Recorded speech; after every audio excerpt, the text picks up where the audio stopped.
செருப்பில்லாமல் நடந்து கொண்டிருந்த குழந்தையினுடைய அந்த பாதத்திலே ஏற்பட்ட வலியை ஒரு தலைவன் புரிந்து கொண்டு அந்த குழந்தைகளுக்கு செருப்பை இலவசமாக கொடுக்க வேண்டும் என்று சிந்தித்திருக்கிறான் என்று சொன்னால் இந்த இயக்கம் எப்பேற்பட்ட இயக்கம்?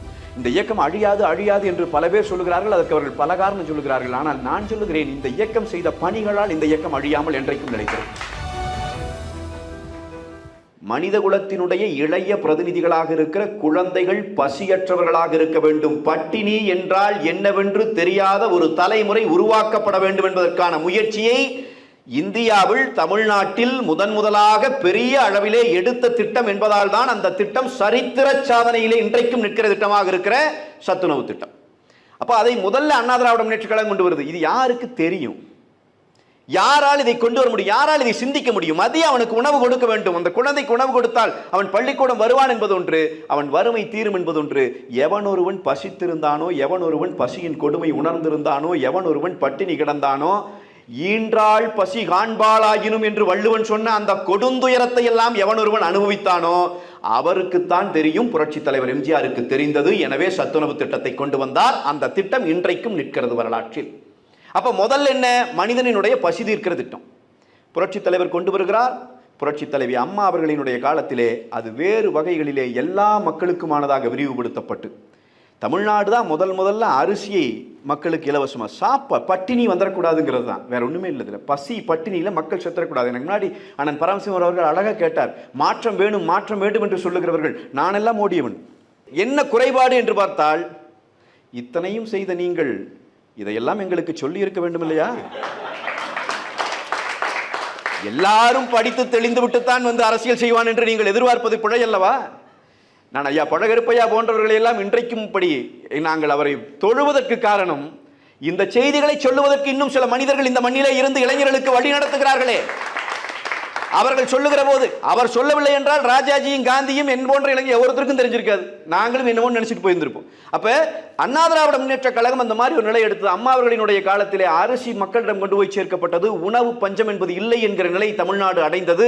அம்மா உணவகங்கள் என்பவை சரித்திர சாதனை படைத்த திட்டம். அது அந்த திட்டம் நீங்க ஒண்ணு வேண்டாம். கொரோனா காலத்திலே வடநாடுகளில் நம்ம பார்த்தோம், நூற்றுக்கணக்கான கிலோமீட்டர்கள் குழந்தையை கையிலே தூக்கி கொண்டு மனைவியை உடன் அழைத்துக் கொண்டு இருக்கிற பெட்டி படுக்கையை சுமந்து கொண்டு நூற்றுக்கணக்கான கிலோமீட்டர்கள் நடந்தே போனது ஒரு மனித குழு.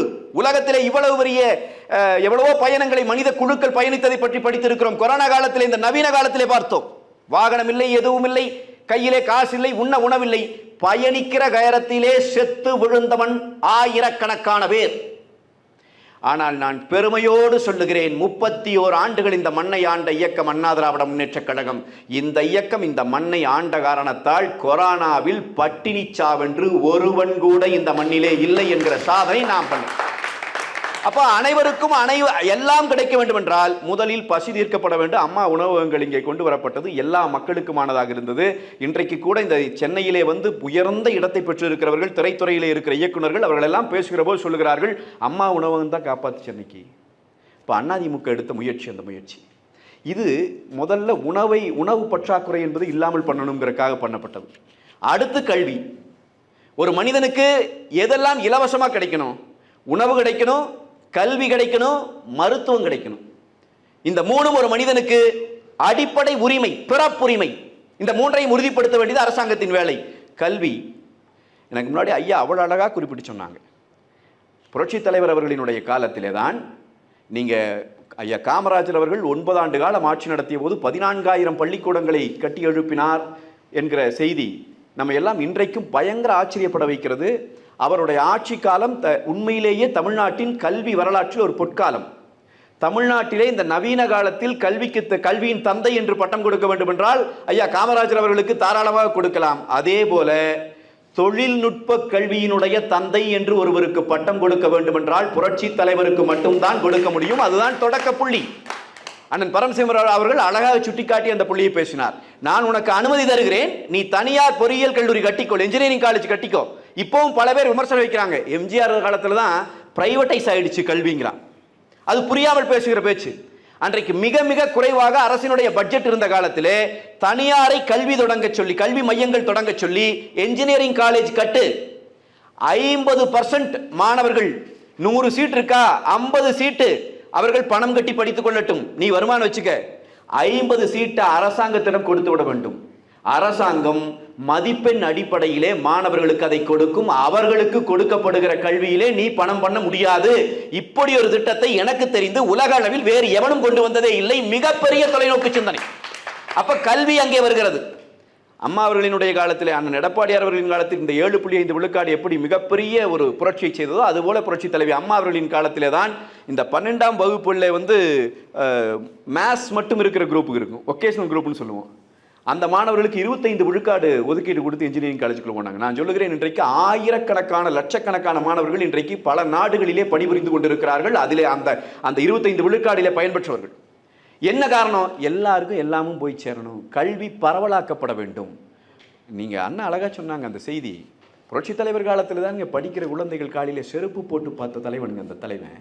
நீங்க அப்படியெல்லாம் இனி தலைவர்கள் பிறப்பார்களான்னு நமக்கு தெரியல. செருப்பு இல்லாமல் நடந்து கொண்டிருந்த குழந்தையினுடைய அந்த பாதத்திலே ஏற்பட்ட வலியை ஒரு தலைவன் புரிந்து கொண்டு அந்த குழந்தைகளுக்கு செருப்பை இலவசமாக கொடுக்க வேண்டும் என்று சிந்தித்திருக்கிறான் என்று சொன்னால் இந்த இயக்கம் எப்பேற்பட்ட இயக்கம்? இந்த இயக்கம் அழியாது அழியாது என்று பல பேர் சொல்லுகிறார்கள். அதற்கு அவர்கள் பல காரணம் சொல்லுகிறார்கள். ஆனால் நான் சொல்லுகிறேன், இந்த இயக்கம் செய்த பணிகளால் இந்த இயக்கம் அழியாமல் என்றைக்கும் நிலைத்திருக்கும். அப்படியான பணிகளை எல்லாம் செஞ்சிருக்கு. அது கல்வி அடுத்தது. அதே போலதான் அண்ணன் எடப்பாடியார் அவர்களினுடைய ஆட்சி காலம், அது வந்து கல்வியினுடைய பொற்காலம். நான் உங்களுக்கு சொல்லுகிறேன், எனக்கு முன்னாடி அண்ணன் சொன்ன மாதிரி நீங்கள் 11 மருத்துவக் கல்லூரி இந்தியா விடுதலை அடைந்ததிலிருந்து இன்றைக்கு வரைக்கும் எந்த மாநிலத்திலும் எந்த அரசாங்கமும் ஒரே ஆட்சி காலத்தில் 11 மருத்துவக் கல்லூரிகள் பெற்றதாய் வரலாறு இல்லை. முதல் வரலாற்றை படைத்தவர் அண்ணன் எடப்பாடியார்.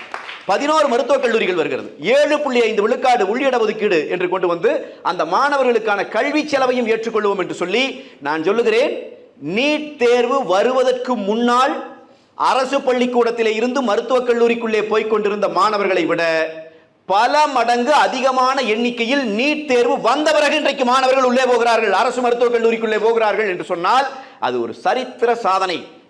அதே போல்தான் ஒரு நாள் பேசிக்கொண்டிருக்கிற போது ஒரு பொதுக்கூட்டத்தில் உட்கார்ந்து பேசிட்டு இருக்கிறோம். நம்முடைய அண்ணா திராவிட முன்னேற்ற கழகத்தினுடைய அன்றைய உயர்கல்வித்துறை அமைச்சராக இருந்த மரியாதைக்குரிய அண்ணன் அன்பழகன் அவர்கள் அவர் அருகிலே உட்கார்ந்து பேசிட்டு இருக்காரு. அவர்தான் ஒரு செய்தியை சொன்னார். அரசு உதவி பெறும் கல்லூரிகள், யூனிவர்சிட்டி உறுப்பு கல்லூரிகள், இப்படி 2 இருக்கு. இந்த பல்கலைக்கழக உறுப்பு கல்லூரிகள் சொல்லுவாங்க. இந்த பல்கலைக்கழக உறுப்பு கல்லூரிகளில் செமஸ்டர் ஃபீஸ் 18,000 இருந்து 22,000 23,000 வரைக்கும் இருக்கும். அது அரசு கல்லூரியா மாறிடுச்சுன்னா 1000 ரூபாய் தான் ஃபீஸ். அப்ப அன்றைய அமைச்சர் வந்து அன்றைய முதலமைச்சராக இருந்த அண்ணன் எடப்பாடியார் அவர்களிடம் சென்று கேட்கிறார், எங்கள் மாவட்டத்தில் இருக்கிற 2 கல்லூரிகளில் அவை பல்கலைக்கழக உறுப்பு கல்லூரிகளாக இருக்கின்றன, அவற்றை நாம் அரசு கல்லூரி ஆக்கிட்டோம்னா அந்த மாணவர்களுக்கு கட்டணம் குறைஞ்சிரும், அவங்க இங்கேயே படிக்கிறதுக்கு வாய்ப்பா இருக்கும், வெளியூர்களுக்கு அரசு கல்லூரி தேடி போறாங்க. அதை கேட்டுவிட்டு ஒரு முதலமைச்சர் கேட்கிறார், அப்படியா மொத்தம் எத்தனை கல்லூரினா இருக்கு? இந்த மாதிரி மொத்தம் 41 கல்லூரி இருக்குங்க தமிழ்நாடு முழுக்க, யூனிவர்சிட்டி உறுப்பு கல்லூரி. 41ஐயும் அரசு கல்லூரியாக மாற்றி விடுங்கள். சொன்னவர் புரட்சி தமிழர் எடப்பாடியார்.